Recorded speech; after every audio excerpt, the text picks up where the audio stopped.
didn't? Who are they talking about? The police. No sense of urgency.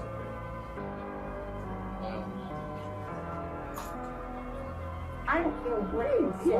They should have a much more anticipation about the National Guard. Number 26. Yes, Joe. Going to the opening, ma'am. Okay, go ahead. All right, I'm going to put Henry on. Also in the room is Jamie Fleet and Terry and myself. And obviously Henry is going to go through the opening with you, okay? Putting on the speaker. What happened? All right, so I'm just going to start reading. Yesterday, the President of the United States incited an armed insurrection against America. The gleeful desecration of the U.S. Capitol, which is the temple of our American democracy, and the violence targeting Congress are horrors that will forever stain our nation's history. In calling for this seditious act, the President has committed an unspeakable assault against our nation and our people. I join the Senate Democratic leader in calling on the Vice President to remove this President by immediately invoking the 25th Amendment. If the Vice President and Cabinet do not act, the Congress will impeach the President once more. Justice will be done to those who carried out these acts, which were acts of sedition. To those who strove to deter us from our responsibility, you have failed. This assault did not divert the Congress from our solemn constitutional purpose to validate the overwhelming election of Joe Biden and Kamala Harris. Despite the desecration of our Capitol, we upheld in front of the country and the world the bedrock principle that the people are sovereign and that they hold the power to choose their leaders through the ballot. And those who failed to prevent the assault on our Capitol must be held to account. That is why I'm calling for the resignation of Capitol Police Chief Stephen Sund. We salute all who sacrificed to keep members, staff, and the Capitol Hill community safe. But yesterday was a profound failure. Wait a minute. Let me just say this. I think our focus has to be on the President. Let's not divert ourselves. We're going to have an after-action review. I've never liked Sund. I think he should have been gone a long time ago. Ma'am, the press is very focused on this. Schumer just now a political breaking news alert that Schumer is going to fire the Senate Sergeant at Arms. I don't even know who that is. Yeah. But it's immaterial. The heads are rolling is what we're saying.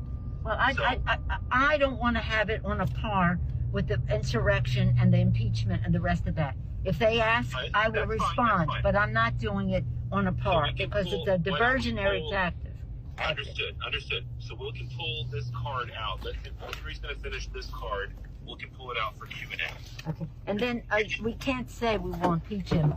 We can say we'll call for it. We don't know because we don't have all the blue dogs with us on this subject. Curious. So let's look at the words. Okay, what else you got? Okay, so just finishing the card. Well, I would just say, and to declare every day at the Capitol a national security event. You understand what I'm saying? That's good.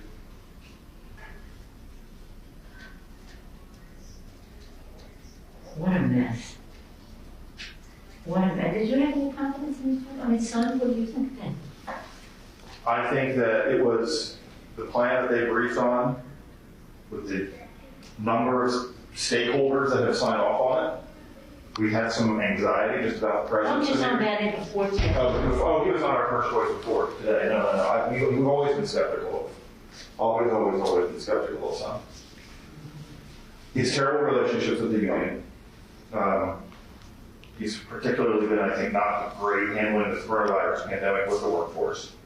He has done some good things well. He's hired well at the sort of third tier rank. He's done some things on the operational side. But he's not a strong leader. He's not a strong leader. Well, maybe we can say it this way. We can say, why don't we salute the whatever, for the failure of leadership at the top of the Capitol Police, and that's why I'm calling for the resignation. So let's soften it to the ground, and then do the failure of leadership at the top. That's good.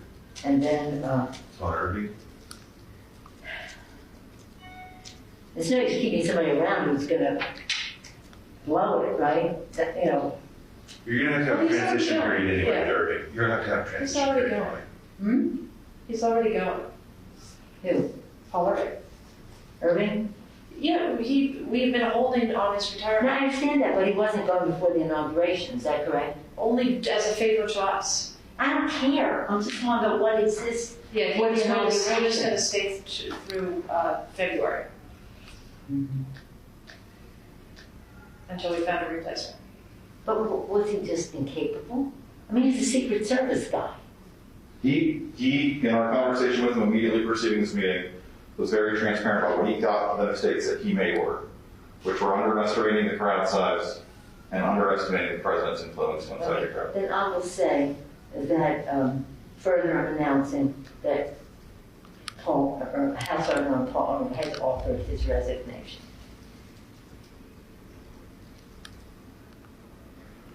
He hasn't done that. He hasn't done that, although specifically. We'll get ask him to. Yeah, I can ask him here. I'm sorry to cut to the chase. No, I've got okay. 15 minutes. You want to call him now and ask him to do it? Yeah. Oh. Respect.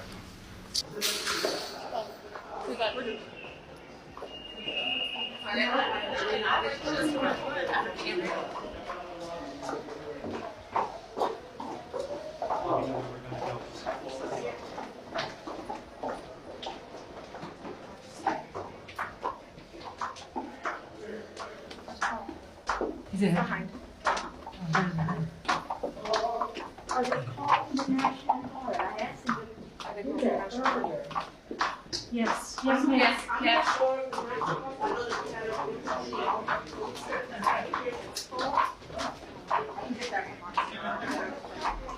Terry, go with her. We did. And did he say yes? Yes. And we did all the national guard. That's correct.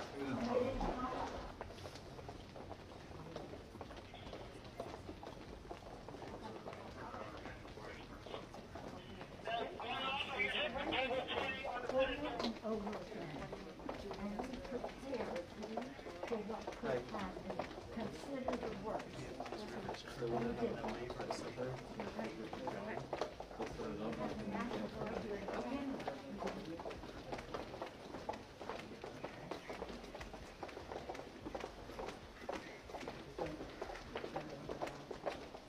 I do not appreciate this. I don't support this. I live in Canada like this. This is not going to disrupt the They had a recess session. It's a complete victory for them. McGovern's in the chair now and they're proceeding. Who's in the chair? Mr. McGovern.